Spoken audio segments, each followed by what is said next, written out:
Assalamualaikum warahmatullahi wabarakatuh, Pak. Waalaikumsalam warahmatullahi wabarakatuh.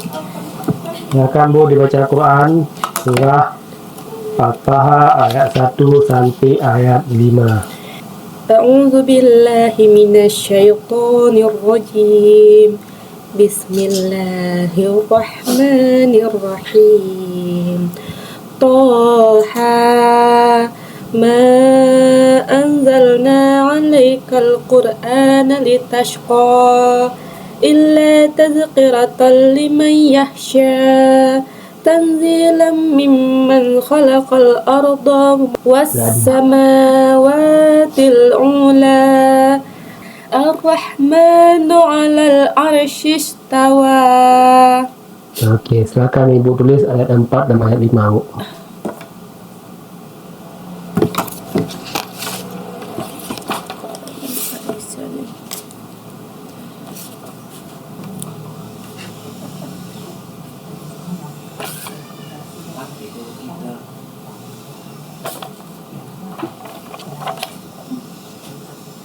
Minum.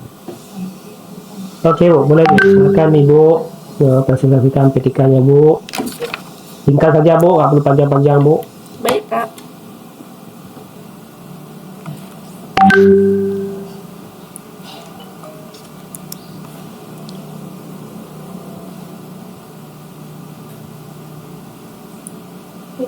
Petika saya judulnya Upaya Meningkatkan Hasil Belajar Pendidikan Agama Islam dan Budi Pekerti dengan menggunakan model pembelajaran problem based learning pada siswa kelas 4 SD Negeri 050736 Pulau Banyak, Kabupaten Langkat. Adapun latar belakang pendahuluan dari PTK saya yaitu pembelajaran PAI masih menghadapi berbagai tantangan dari permasalahan di lapangan yang mempengaruhi pencapaian tujuan pembelajaran secara optimal. Permasalahan ini tidak hanya berkaitan dengan aspek kognitif, tetapi juga menyentuh aspek afektif dan psikomotorik siswa. Beberapa masalah umum yang sering muncul dalam proses pembelajaran mengajar pendidikan agama Islam yang pertama yaitu metode pembelajaran yang monoton, rendahnya motivasi belajar siswa, kurangnya penggunaan media pembelajaran yang inovatif, pengembangan aspek afektif dan psikomotor yang terabaikan, keterbatasan waktu pembelajaran, dan perbedaan latar belakang dan kemampuan siswa. Latar belakang, maka berdasarkan paparan-paparan latar belakang, penulis ingin melakukan perbaikan tindakan pembelajaran untuk meningkatkan hasil belajar yang sebelumnya masih rendah dan belum tercapai. Oleh sebab itu, penulis atau peneliti bersemangat dan terinovatif untuk melakukan penelitian tindakan kelas dengan judul Upaya Meningkatkan Hasil Pelajaran Pendidikan Agama Islam dan Budi Pekerti.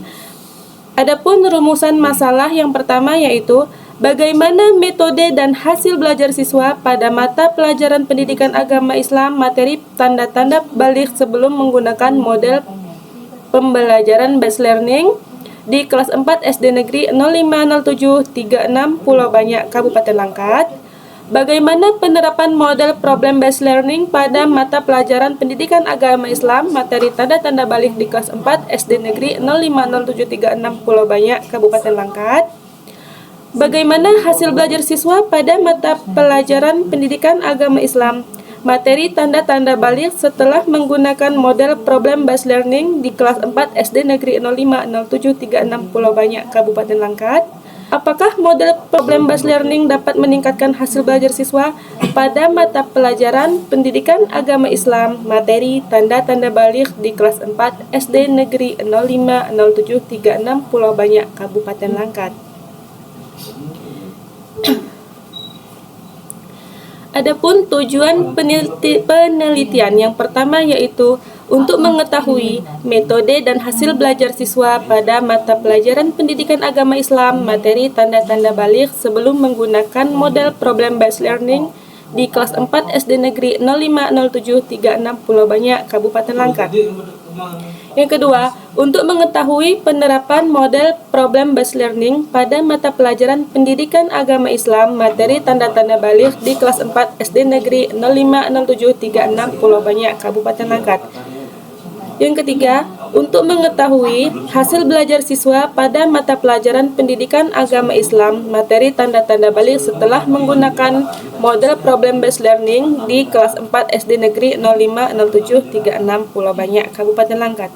Dan yang keempat, untuk mengetahui model problem based learning dapat meningkatkan hasil belajar siswa pada mata pelajaran pendidikan agama Islam, materi tanda-tanda balik di kelas 4 SD Negeri 050736 Pulau Banyak, Kabupaten Langkat. Bab 3, metodologi penelitian. Jenis dan pendekatan penelitian. Jenis penelitian dalam penelitian ini yaitu penelitian tindakan kelas, merupakan salah satu jenis penelitian yang bertujuan untuk memperbaiki dan meningkatkan praktek pembelajaran di kelas secara langsung. PTK melibatkan guru sebagai peneliti yang bertindak untuk merancang, melaksanakan, mengamati, dan merefleksikan tindakan yang diterapkan dalam proses pembelajaran untuk memperbaiki dan meningkatkan mutu pendidikan. Variabel penelitian. Dalam penelitian tindakan kelas atau PTK, variabel adalah faktor atau aspek yang diteliti, diukur, dan diamati dalam proses penelitian untuk melihat perubahan atau pengaruh yang dihasilkan oleh tindakan yang dilakukan. Variabel dalam PTK umumnya terbagi ke dalam dua jenis, yaitu variabel bebas dan variabel terkait.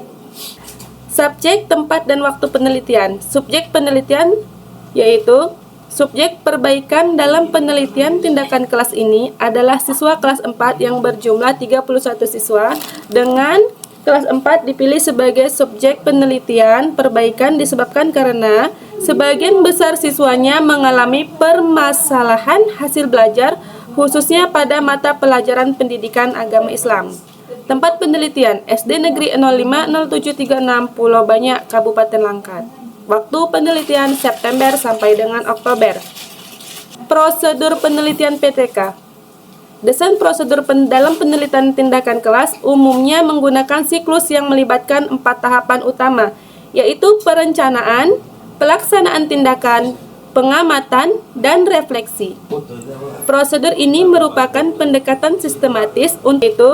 Subjek perbaikan dalam penelitian tindakan kelas ini adalah siswa kelas 4 yang berjumlah 31 siswa, dengan kelas 4 dipilih sebagai subjek penelitian perbaikan disebabkan karena sebagian besar siswanya mengalami permasalahan hasil belajar khususnya pada mata pelajaran pendidikan agama Islam.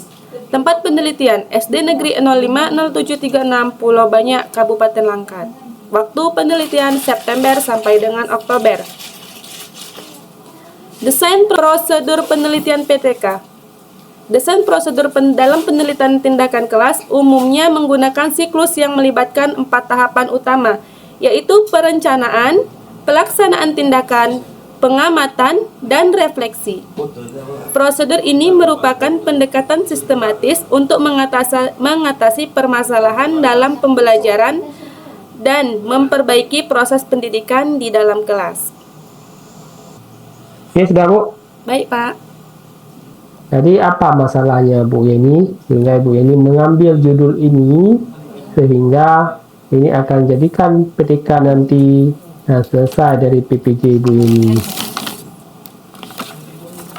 Ya, Pak. Jadi adapun permasalahannya mengapa saya mengambil metode ini, karena kurangnya motivasi anak-anak untuk meningkatkan pembelajaran dalam PBL, Project Based Learning, karena mereka menganggap bahwasanya pendidikan agama itu kurang tertarik, kurang menarik dibandingkan dengan mata pelajaran yang lainnya.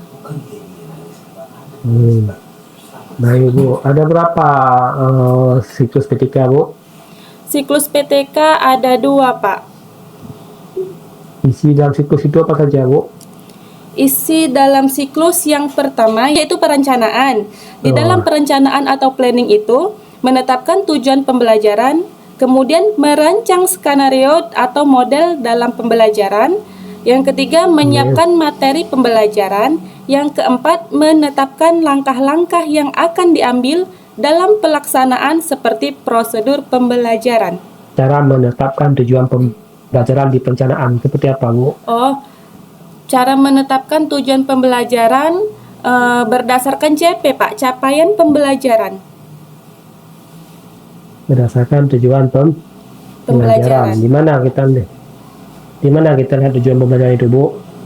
Dari kompetensi dasar dan kompetensi inti yang harus dicapai oleh peserta didik, Pak. Kayak mana juga, Bu, cara menetapkan tujuan pembelajaran itu? Cara menetapkan tujuan pembelajaran berdasarkan dari capaian pembelajaran atau CP, Pak, yang dikeluarkan oleh Kemdikbudristek 032 tahun 2024 Kurikulum Merdeka, Pak.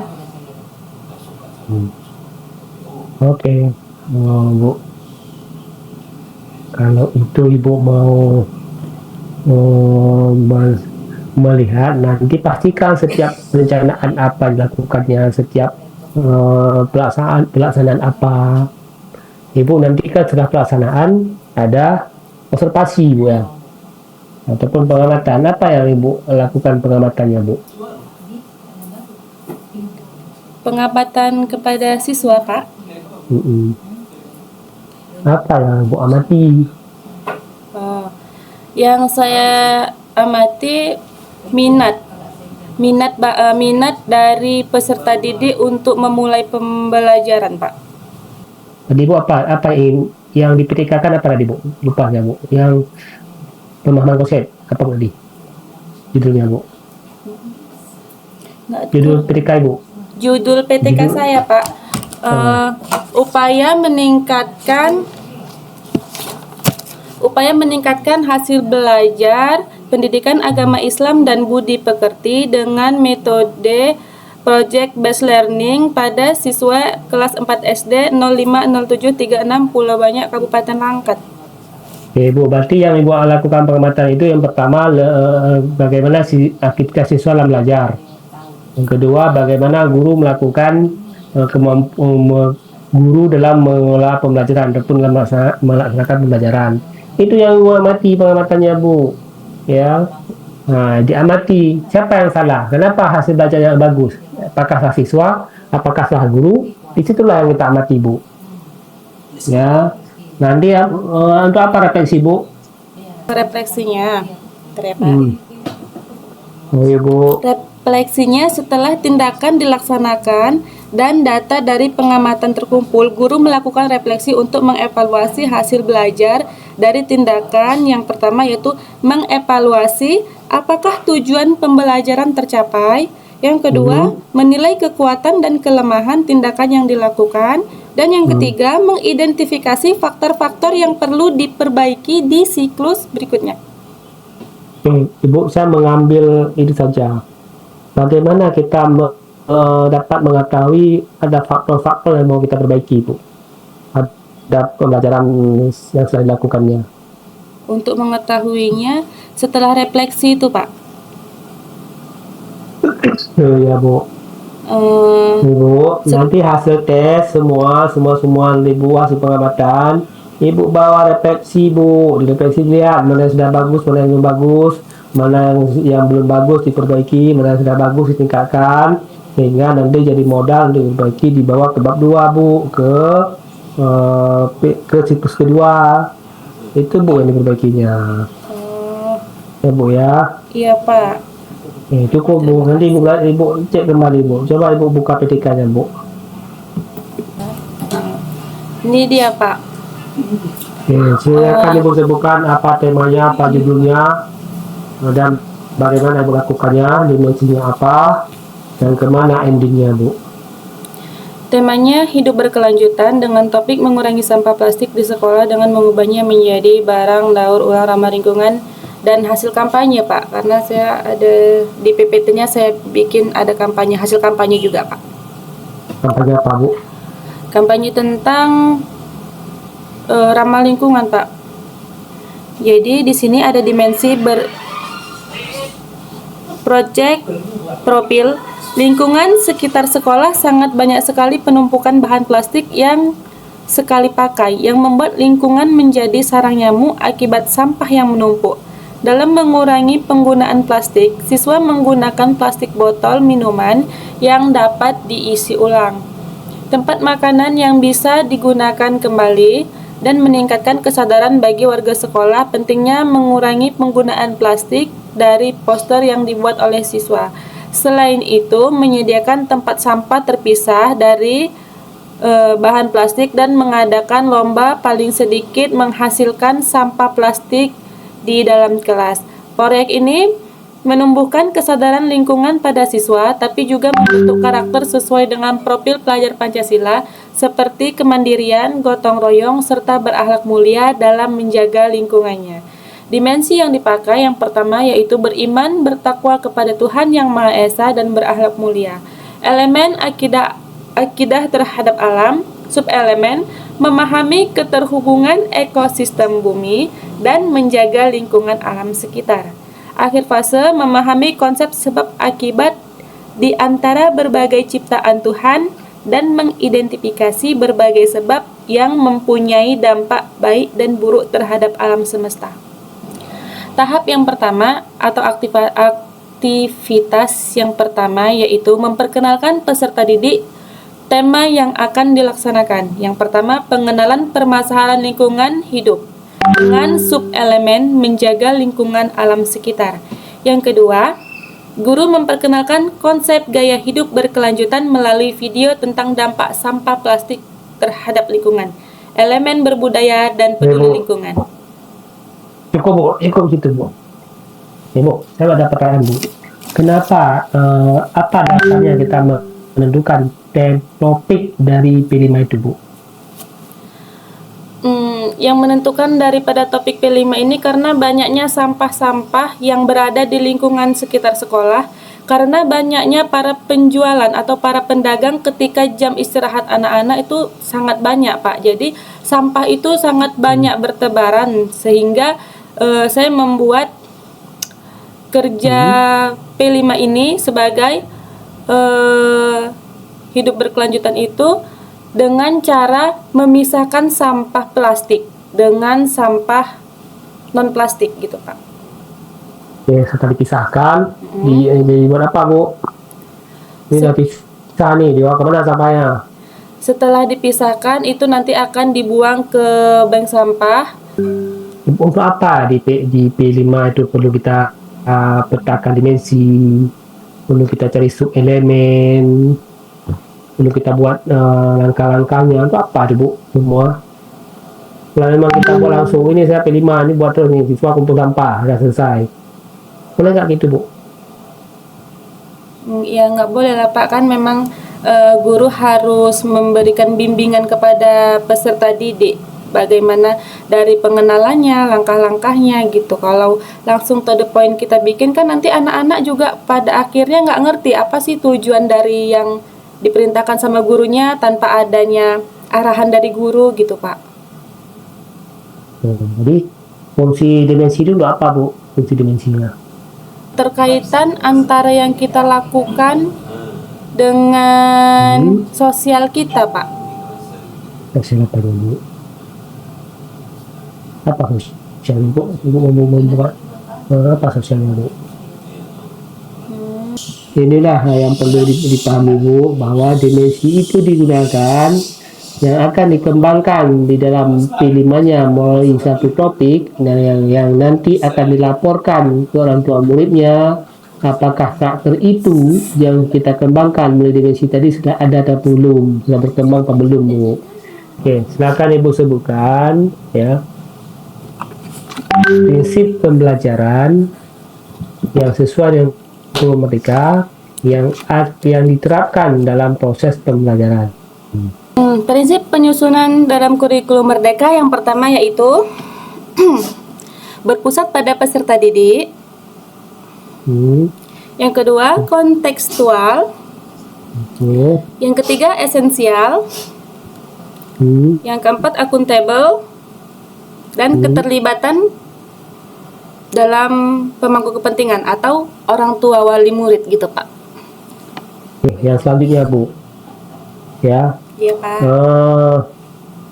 Ibu pada saat melihat CP, apa yang Ibu pikirkan?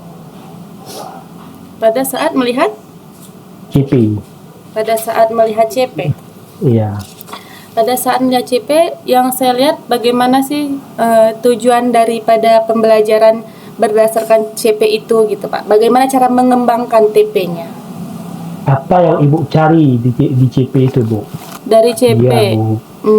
melihat ini Pak, deskripsi pengetahuan dan keterampilan yang harus dicapai oleh peserta didik di akhir setiap fase.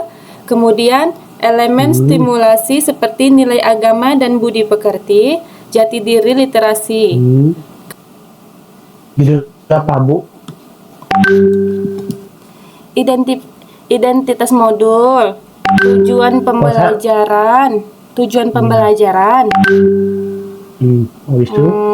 rencana asesmen, langkah-langkah pembelajaran, media pembelajaran, kompetensi awal peserta didik, profil pelajar Pancasila, sarana dan prasarana, target peserta didik, sama model pembelajaran, Pak. Oke, Bu. Silakan Ibu sebutkan satu saya, Bu. Bagaimana cara memilih Ibu dari sekian sekumpulan materi yang mau diajarkan, ya. Misalnya balik tadi, Bu, ya. Dari sekumpulan banyak teori, banyak materi. Bagaimana Ibu memilih materi-materi yang esensial yang akan disampaikan dalam satu kali pertemuan, Bu?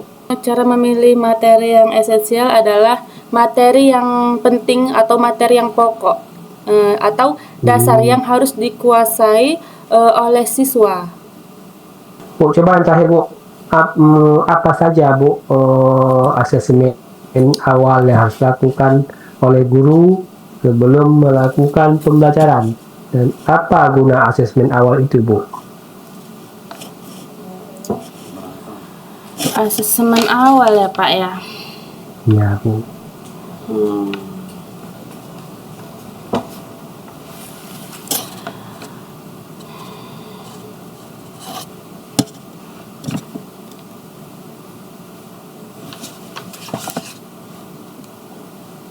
Asesmen awal itu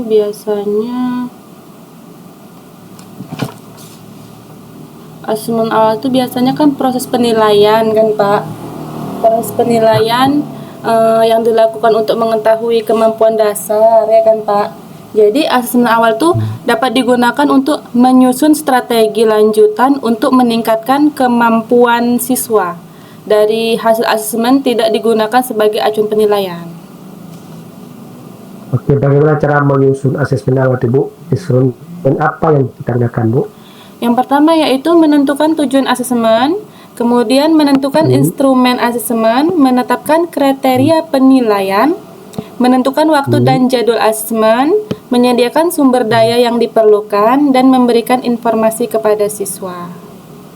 Oke, bentuk instrumen yang seperti apa saja bisa digunakan untuk menilai ataupun memulai daftar asesmen itu, Bu? Bentuk asesmen ya Pak ya? Iya, instrumen apa yang saya gunakan, Bu? Bentuknya seperti apa? Bentuk asesmen itu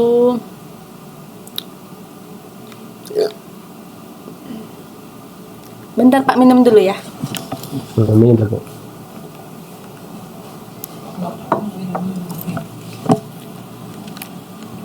Jadi bentuk asesmen itu yang pertama bisa kita lakukan dengan observasi, penilaian diri, penilaian antar teman, ulangan harian, penugasan, tes praktek, proyek, portofolio, atau daftar checklist, Pak. Oke, Bu. Bu, untuk mengetahui bahwa TP yang sudah diajarkan itu sudah sesuai atau sudah dipahami oleh anak, ataupun belum, apa yang asesmen apa yang dilakukan? Asesmen sumatif, Pak, yaitu asesmen yang dilakukan pada akhir proses pembelajaran. Merancak akhir pembelajaran, kapan akhir pembelajaran itu, Bu? Bisa di akhir pertemuan atau pembelajaran atau di akhir semester, Pak. Oke, kita geser. Oke, baik Bu, terima kasih Bu.